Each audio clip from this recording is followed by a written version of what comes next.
ভিতর থেকে কোন এক যুদ্ধ থেকে হাবিব কিবরিয়া সরকার মদিনা কামলিওয়ালা ফিরে এসেছে।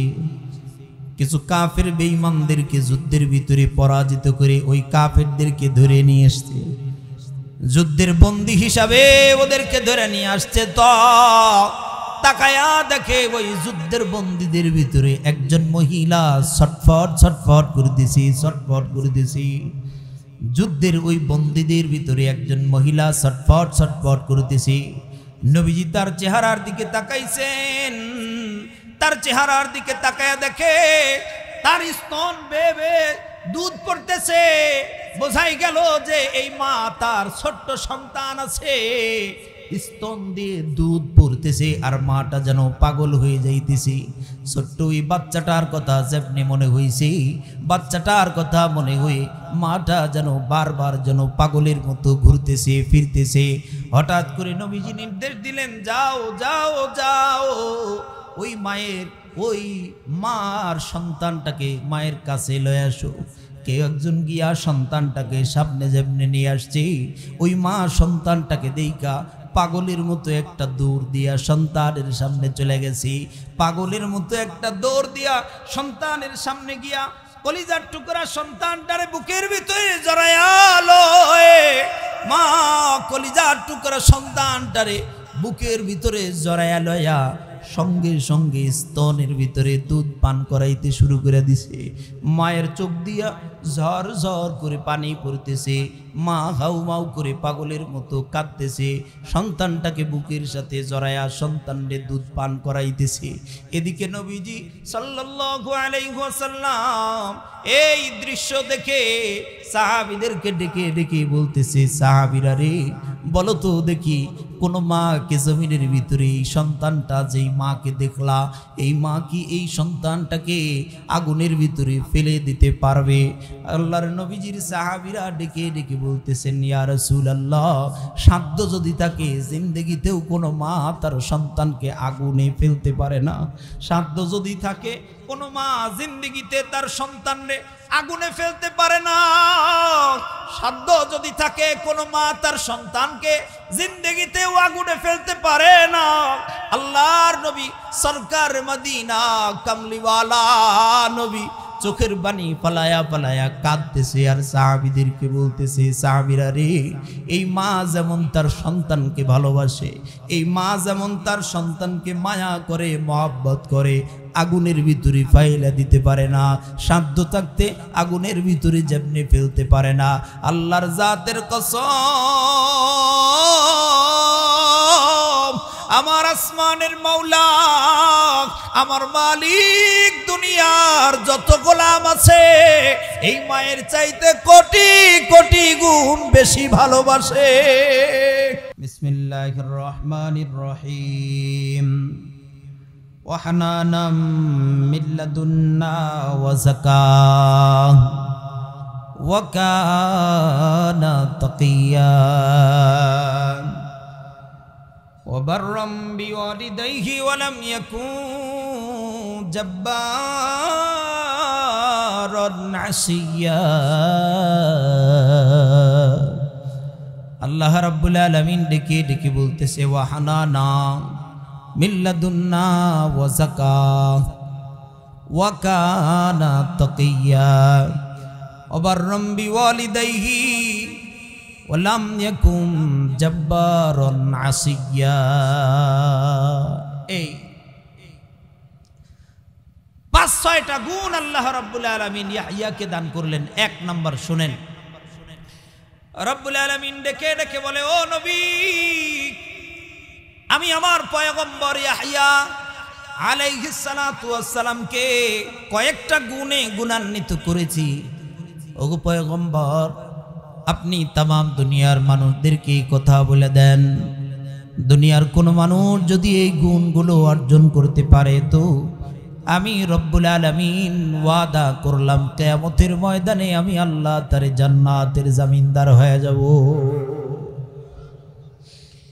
১ নম্বর গুণ হানানা। মালিক বলে, ওয়া হানানা মিন লাদুন্না, ও দুনিয়ায় যাওয়ার আগে আমি আল্লাহ তাআলা ওর কোমল একটা হৃদয় দান করেছিলাম।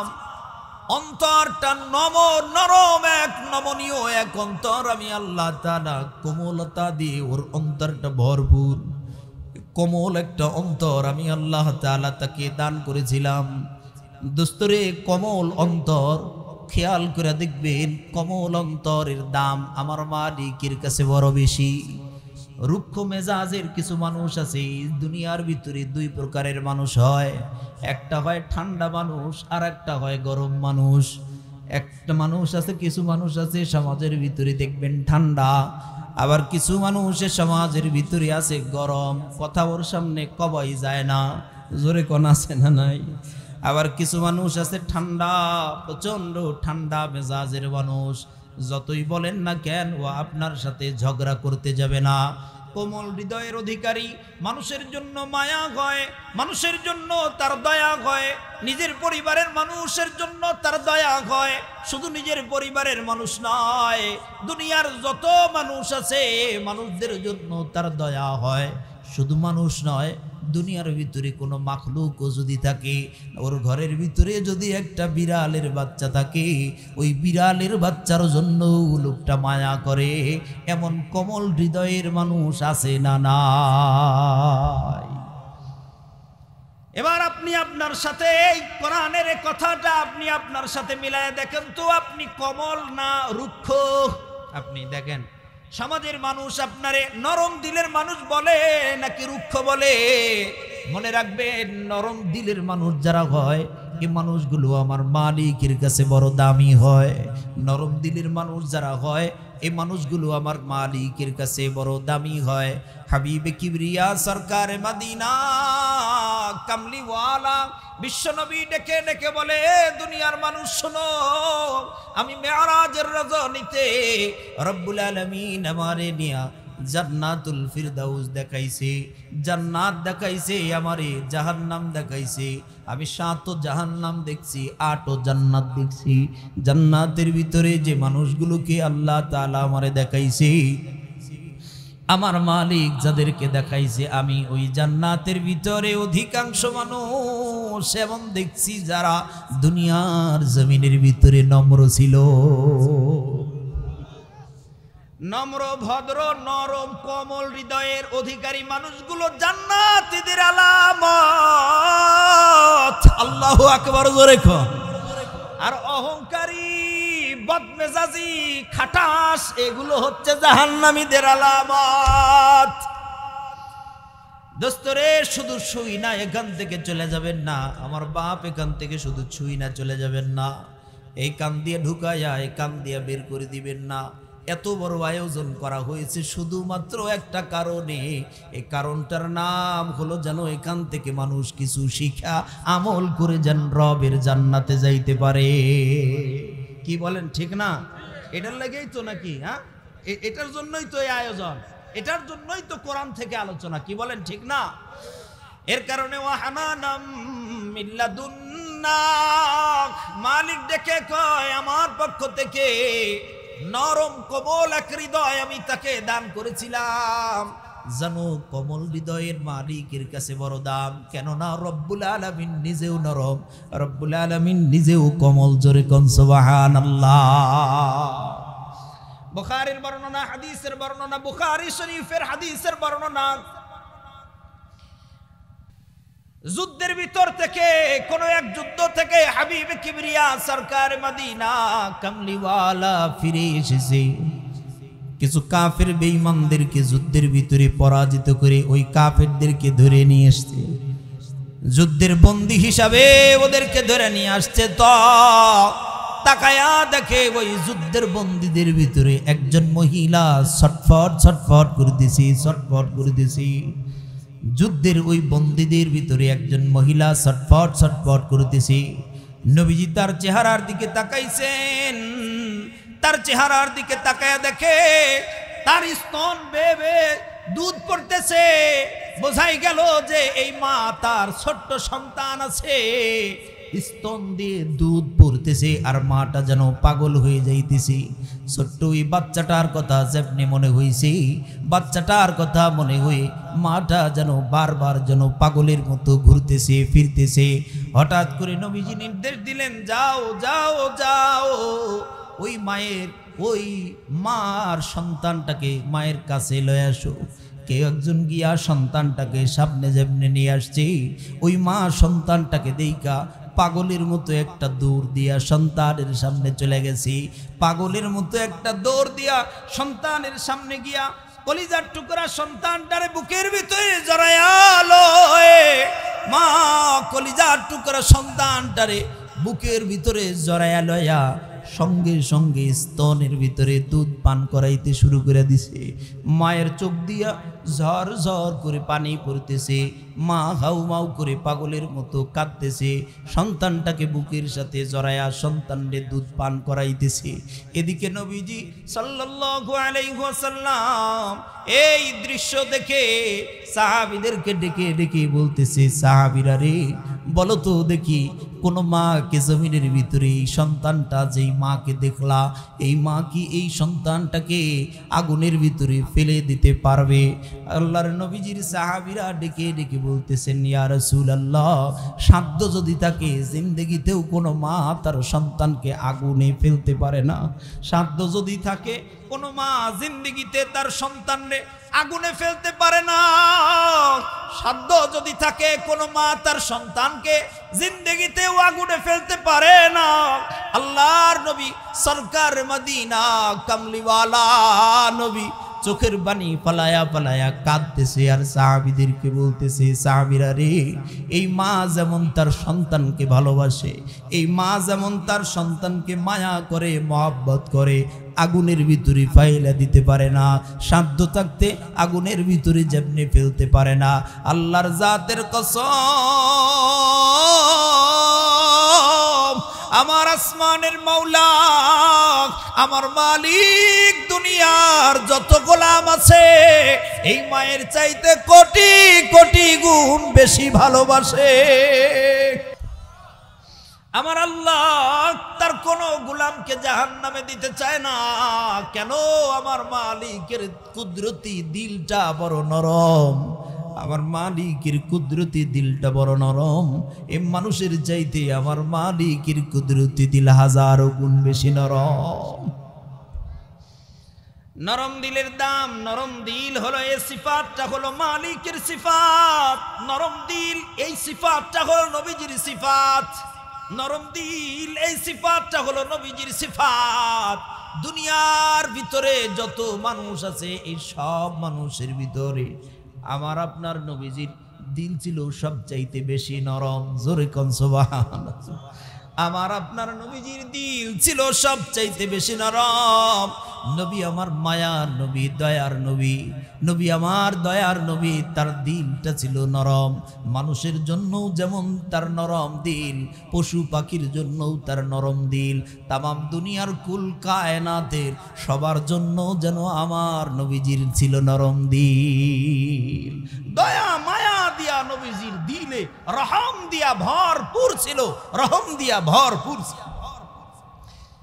হাদিসের বর্ণনা, হাবিব কিবরিয়া সরকার মদিনা কামলিওয়ালা নবী মসজিদে নববীর ভিতরে বসে রইছে। এমন সময় হঠাৎ করে একজন আগন্তুক মসজিদের ভিতরে প্রবেশ করলো। দূর থেকে দেখেই বোঝা যাইতেছে লোকটা এই এলাকার নয়। দূর থেকে ওই ছেলেটার দিকে তাকায়া বোঝাই যায়, লোকটার দিকে তাকাইলে বোঝাই যায় এই লোক এই মহল্লার নয়, এই এলাকার নয়। এই লোকটা বুঝি মদিনাতুল মুনাওয়ারার নয়, হয়তোবা কোনো বাহির থেকে সফরে বের হয়েছে, হয়তোবা সফর করতে করতে এই জায়গা পর্যন্ত আসছে। ওর চেহারার ভাব দেখে বোঝা যাইতেছে লোকটা ধীরে ধীরে মসজিদে নববীর এক কোণার ভিতরে ঢুকছে। আল্লাহর নবীজি তার দিকে তাকায় রইছে। নবীজির ডান পাশে হযরতে আবু বকর, বাম পাশে হযরতে উমর রাদিয়াল্লাহু তাআলা আনহু বসা। বড় বড় সাহাবীরা আল্লাহর নবীজির সামনে পিছনে বসা।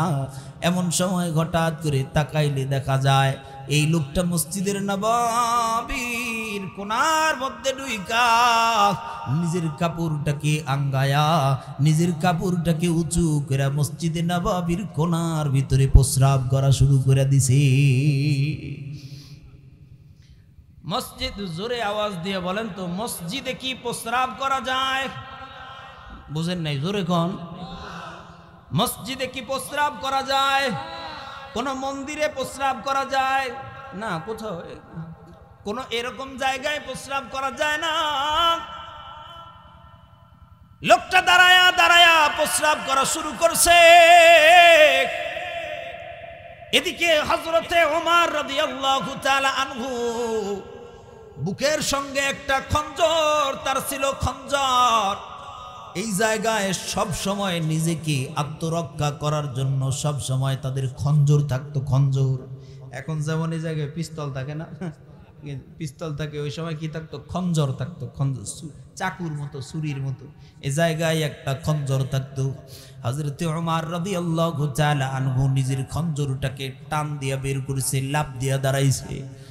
লাফ দিয়া দাঁড়ায়া বলতেছে, কে রে, তোর এত বড় ক্ষমতা কেমনে করে হয়? মসজিদে নববীর ভিতরে আল্লাহর নবীজি বসা, আমরা বসা, তারপরেও তুই আইসা মসজিদে নববীর ভিতরে প্রস্রাব করা শুরু করলি। আল্লাহর নবীজি হযরতে ওমরের চেহারার দিকে তাকায়া ডেকে ডেকে বলতেছে, ওমর ইজলিস, ইয়া ওমর ইজলিস, এরে ওমর বসো বসো বসো, আমি নবী এই জায়গায় আসি না, তোমার কথা বলার কোনো দরকার নাই, বসো বসো। বলেন তো ওমর নরম না গরম? জোরে খান, নরম না গরম? আবু বকর নরম না গরম? নরম। আর ওমর গরম, মেজাজ হারায় ফেলছে। লাফ দিয়ে দাঁড়ায়া বলতেছে, দাঁড়াইতেছি, কল্লাটা নামায় আলাই দিব একেবারে। এত বড় দুঃসাহস তোর কেমনে হয়েছে? আল্লাহর নবী বলেন, ইজলিস ইয়া উমর, বসো উমর বসো। হযরত ওমর রাদিয়াল্লাহু তাআলা আনহুর হাতটা ধরে আল্লাহর নবীজি বসায় দিলেন তার পাশে। ডেকে ডেকে বলতেছে, উমর প্রস্রাব করার সময় সাবধান, তাকে ডিস্টার্ব করো না, ওকে ওর প্রস্রাব সারতে দাও। আহ, কি নবী, কি নবী, কি রহম তার দিলের ভিতরে। আল্লাহু আকবার, জোরে বলেন। হাবিবে কিবরিয়া সরকার মদিনা কামলিওয়ালা নবী অল্প একটু সময় অপেক্ষা করলেন। অল্প সময় অপেক্ষা করার পর যখন এই লোকটার প্রস্রাব সম্পূর্ণ হয়ে গেছে, নবীজি একজনকে বললেন, যাও যাও যাও, এক বালতিতে করে একটু বালতিতে করে ভর্তি করে পানি লয়ে এসো। কোন একজন সাহাবী দৌড়ায় গিয়া পানি লয়ে এসে নবীজির হাতে দিলেন। নবীজি বললেন, তোমরা অপেক্ষা করো, কিচ্ছু বলবা না, দাঁড়াও। নবীজি হাতে করে নিজে পানি নিয়ে গিয়া ওই দূরের ওই মানুষটার সামনে গিয়া দাঁড়াইছে। দাঁড়ায়া ডেকে ডেকে বলতেছে, বুঝেছি আপনি এই মহল্লার নয়, এই এলাকার নয়, বুঝতে পারলাম আপনি বুঝি মদিনার নয়, হয়তোবা কোথাও সফরে বের হয়েছেন, আমার বুঝতে বাকি নাই। কিন্তু হয়তোবা আপনি এটাও জানেন না, এটা হলো মুসলমানদের ইবাদতখানা, এটার নাম মসজিদ। এই মসজিদের ভিতরে প্রস্রাব করা যায় না। ওগো ভাই, বুঝেছি তুমি বুঝতে পারো নাই, তবে সাবধান, আর কোনোদিন মসজিদের ভিতরে প্রস্রাব করবা না। চিন্তা করো না, আমি নিজে হাত দিয়া পানি দিয়া তোমার প্রস্রাবটাকে আমি পরিষ্কার করে দিচ্ছি। প্রস্রাবের ভিতরে পানি ঢেলে দিছে, পানি ঢেলে দিছে, প্রস্রাবের ভিতরে পানি ঢেলে দিছে। এখন যেই লোকটা এই কাজ করছে উনি হা করে তাকায় রইছে। যখন নবীজি দাঁড়াইলেন, নবীজিকে এবার জিজ্ঞাসা করতেছেন, আপনার নাম কি, আপনি কে? হাবিবে কিবরিয়া সরকার মদিনা কামলিওয়ালা বলেন, ওগো ভাই, আমার নাম মুহাম্মদ, আনা খাতামুন নবিয়্যিন, আমি হলাম শেষ জামানার পয়গম্বর, আমি হলাম মুহাম্মাদুর রাসূলুল্লাহ। লোকটা সঙ্গে সঙ্গে নবীজির পায়ের উপরে পড়ে গেছে। ডেকে ডেকে বলতেছে, হুজুর আমি বহুদিন যাবত আপনার কথা মানুষের কানে কানে শুনেছি, মানুষের মুখে মুখে আপনার কথা শুনেছি। হুজুর গো, আমি এটাও দেখতে চাইছিলাম যে মোহাম্মদ কেমন হয়।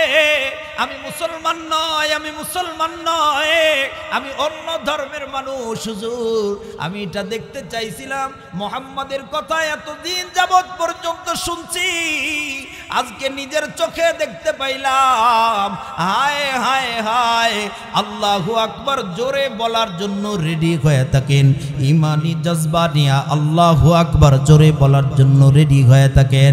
লোকটা এবার ডেকে ডেকে বলতেছে, ও পয়গম্বর আমি সারা জিন্দেগিতে আপনার নাম শুনেছি, মানুষের মুখ থেকে আপনার কথা আমি শুনেছি, কিন্তু আমি বুঝতে পারি নাই আমি যা শুনছিলাম তার চাইতেও আপনি আরো অনেক ঊর্ধ্বে। জোরে কোন আল্লাহু আকবার। আমি যা শুনছিলাম তার চাইতে আরো অনেক ঊর্ধ্বে আপনি। ওগো নবী, যেই ধর্মের মানুষগুলো এত নরম হয়, যে ধর্মের মানুষগুলোর দিল এত উদার হয়, আমি আর দেরি করতে চাই না, এই মুহূর্তে কালেমা পড়ায়া মুসলমান বানায়া দেন। নবীজি ছিলেন সব চাইতে নরম দিলের, সব চাইতে নরম দিলেন। আরে যার কাছে থাকতেন সেই নবীজির জন্য পাগল হয়ে যাইতো, যার দিকে তাকাইতেন সে নবীজির জন্য পাগল হয়ে যাইতো, যার দিকে হাত বাড়াইতেন সে নবীজির জন্য পাগল হয়ে যাইতো। মানুষ তো দূরের কথা, পশু পাখি পর্যন্ত নবীজির জন্য পাগল হয়ে যাইতো। সুবহানাল্লাহ, জোরে কর। মানুষ তো দূরের কথা, পশু পাখি পর্যন্ত নবীজির জন্য পাগল হয়ে যাইত। আহারে এমন নরম দিলের, এমন দয়ার মায়ার নবীজি ছিলেন।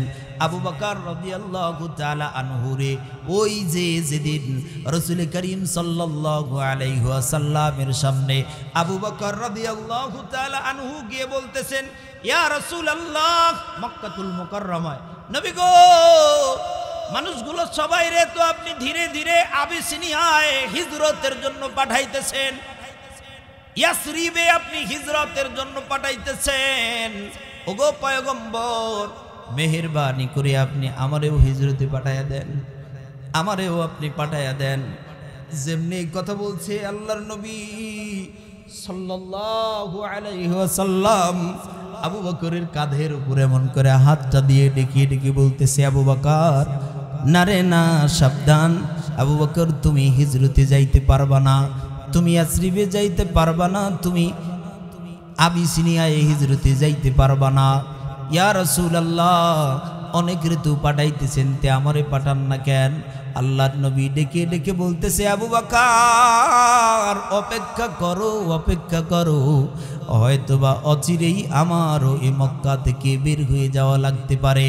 আবু বকর রে, তোমারে রাইখা দিতেছি এই কারণে, আমি নবীজি নিজে তোমারে সঙ্গী বানায়া হিজরতে যাব। আবু বকর যেমনি কথা শুনছে আনন্দে আত্মহারা হয়ে গেছে, আমি নবীজির সঙ্গী হব। আল্লাহু আকবার বল। এর চাইতে বড় সৌভাগ্য আর কি হতে পারে? আমি পয়গম্বর আরবি কামলিওয়ালার সঙ্গী হব, আমার চাইতে সৌভাগ্যবান আর কে হবে? পরের দিন সকালবেলা ঘুম থেকে উঠে ওইতে মক্কাতুল মুকাররমার বাজারে গিয়া দুইটা উট কিনছে, দুইটা উট কিনছে। দুইটা উটের লাগাম ধরে হযরতে আবু বকর নবীজির সামনে এসে ডেকে ডেকে বলতেছেন, ইয়া রাসূলুল্লাহ, ইয়া হাবিবাল্লাহ, ওগো পয়গম্বর, আপনি আমারে কইছিলেন আপনি আমারে নিয়া হিজরতে যাবেন। নবী গো, কিভাবে যাব এই চিন্তায় আমি সারা রাত ঘুমাইতে পারি নাই। ওগো পয়গম্বর, এই যে দেখেন, ওই যে যাওয়ার জন্য যে বাহন দরকার, আমি আবু বকর দুইটা উট কিনে নিয়ে আইছি। একটা আমি আবু বকর আপনাকে হাদিয়া দিয়া দিলাম, আর একটা আমার জন্য, একটা আমার আর একটা আপনার। এই দুইটা উট নিয়ে আইসা নবীজির সামনে যেমনে দিছে, আবু বকর কত টাকা দিয়ে কিনছো এটা?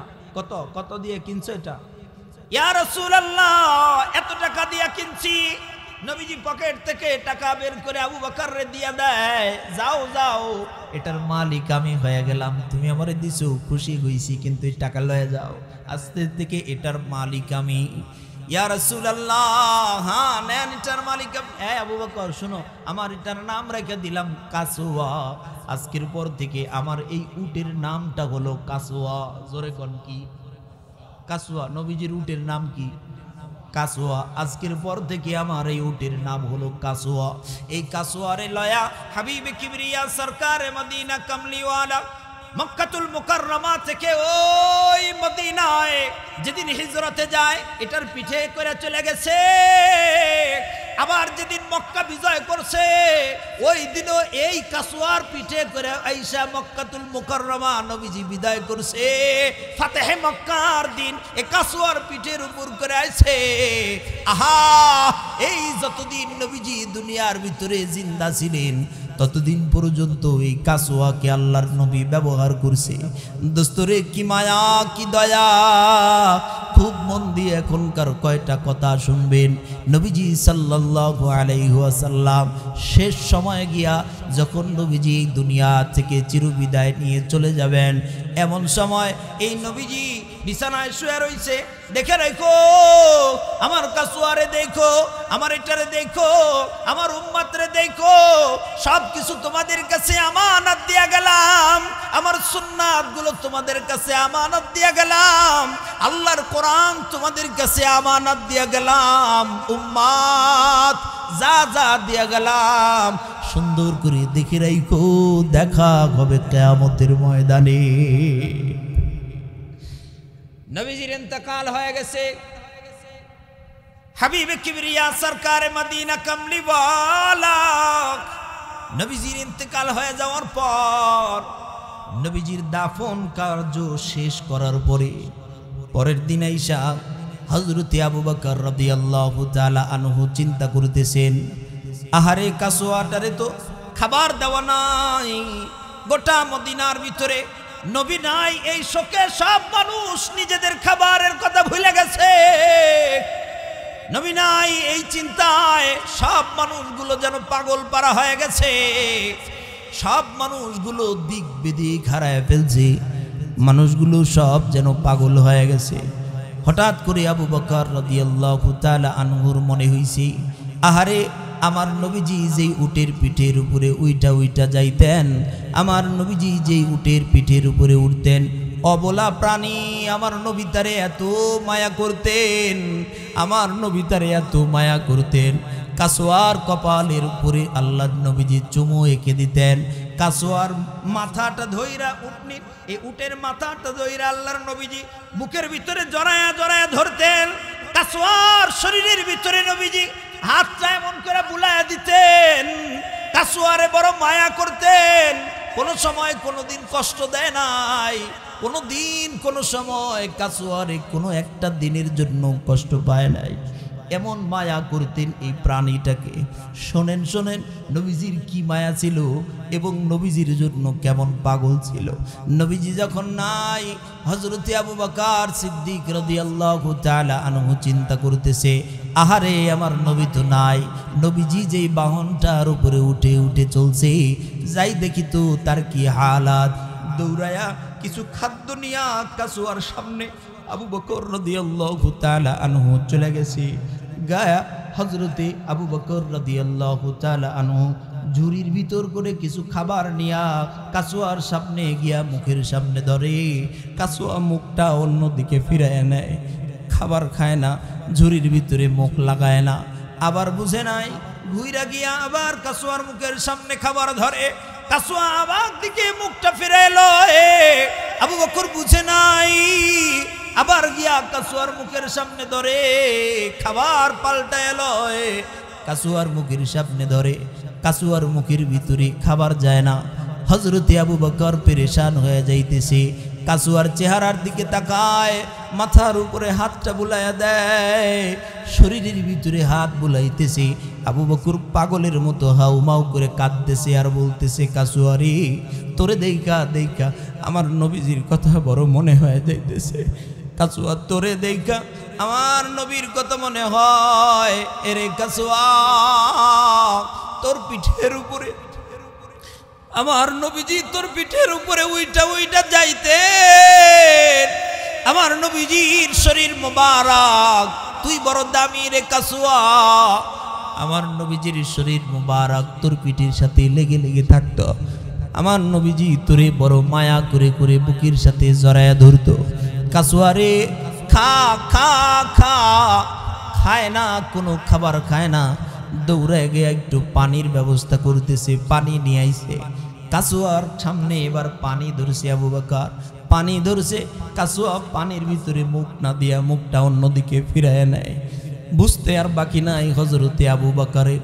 দৌড়াইয়া হযরতে ওমর রে ডাকতে গেছে, ওমর নবী নাই, নবী যেটার উপরে চড়ত এটাও তো দেখি মারা যাবে, এ তো কিছু খায় না। হযরতে ওমরও দৌড়াইয়া কাসুয়ার সামনে চলে আসছে। কাসুয়ার সামনে এসে হযরতে ওমর আবার করে খাবারটা তার সামনে নিয়ে যায়। কাসুয়া খাবারের ভিতরে মুখ দেয় না। হঠাৎ করে খেয়াল করে তাকায় দেখে কাসুয়ার দুই চোখ দিয়ে দর দর করে পানি পড়তেছে। কাসুয়ার দুই চোখ দিয়ে দর দর করে পানি পড়তেছে। হঠাৎ করে খেয়াল করে দেখে কাসুয়া যেন আকাশের দিকে অবলায় পানিটা আকাশের দিকে তাকায়া তাকায়া কি যেন বলতে চায়। হযরতে উমর রাদিয়াল্লাহু তাআলা আনহু বলেন, আমার বুঝতে বাকি নাই, নবীজিরে হারায়া, নবীজিরে হারায়া কাসুয়া পর্যন্ত পাগল হয়ে গেছে। বুঝতে বাকি নাই, নবীজির শোকে কাসুয়াও যেন পাথর হয়ে গেছে।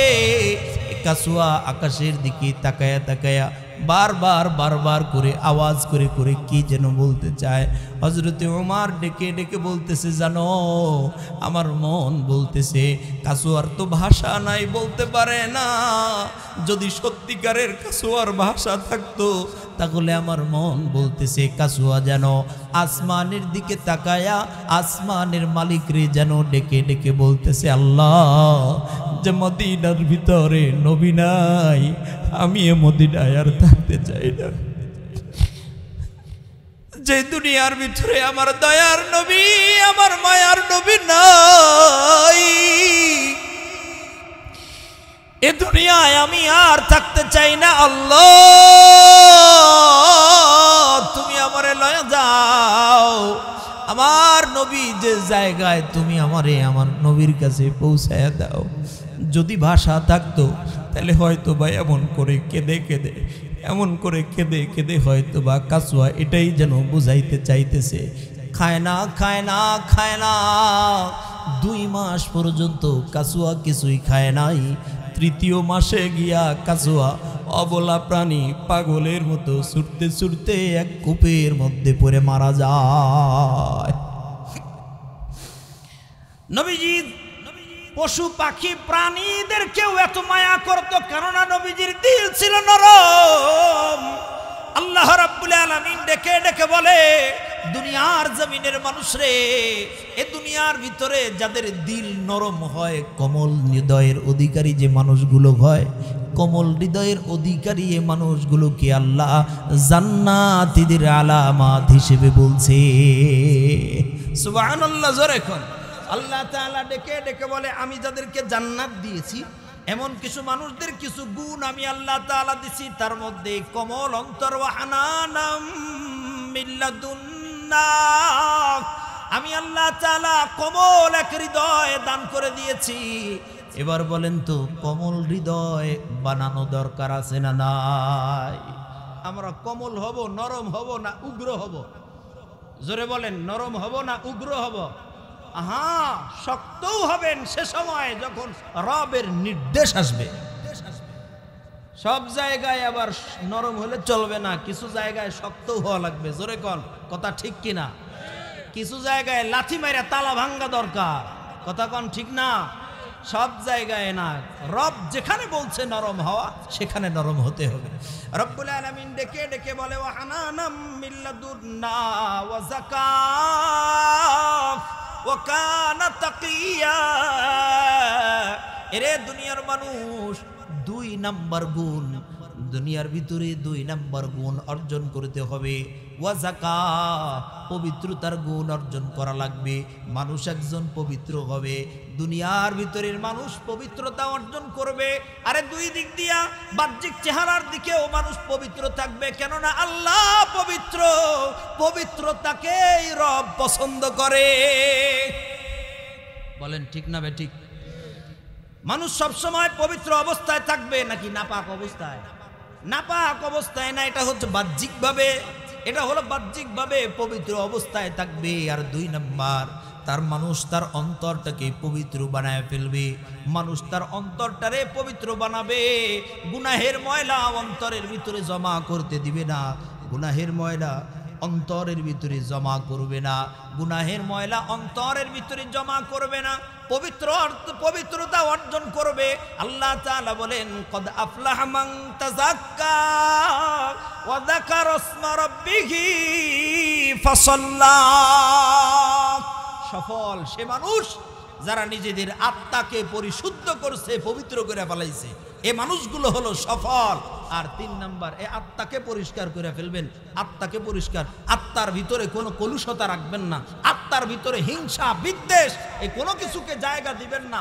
আত্মাটাকে পরিষ্কার রাখবেন, আত্মাটাকে পবিত্র করবেন, সিরাত পরিষ্কার করবেন, সুরত পরিষ্কার করবেন ইনশাআল্লাহ। বলেন 3 নাম্বার, 1 মিনিট শেষ। ওয়া কানা তাকিয়া, আমি আল্লাহ তাআলা আমার এই পয়গম্বরকে কোমল হৃদয় দিয়েছিলাম, পবিত্র বানায় দিয়েছিলাম, এবং আমি আল্লাহ তাকে মুত্তাকি বানাইছিলাম। আল্লাহর ভয় কলিজার ভিতরে ভরপুর করে আমি আল্লাহ দিয়েছিলাম। জোরে কোন সুবহানাল্লাহ। আল্লাহর ভয় কলিজার ভিতরে রাখবেন তো ইনশাআল্লাহ। রবের ভয় সবসময় কলিজার ভিতরে রাখবেন। কোনো অন্যায় করবেন না, গুনাহের কাজের ভিতরে যাবেন না। গুনাহ যে জায়গায় আমি নাই সে জায়গায়, নেক আছে যেখানে আমি আছি সেখানে, গুনাহের কাজের ভিতরে জিন্দেগিতে যাব না ইনশাআল্লাহ। জোরে কোন, আরো জোরে কোন ইনশাআল্লাহ, আরো জোরে বলেন ইনশাআল্লাহ। আল্লাহ তাআলা আমাদেরকে তৌফিক দান করেন, জোরে জোরে কোন আমিন। আল্লাহ আমাদেরকে কথাগুলোর উপরে আমল করার তৌফিক দান করেন। আসসালামু আলাইকুম ওয়া রাহমাতুল্লাহি ওয়া বারাকাতুহু।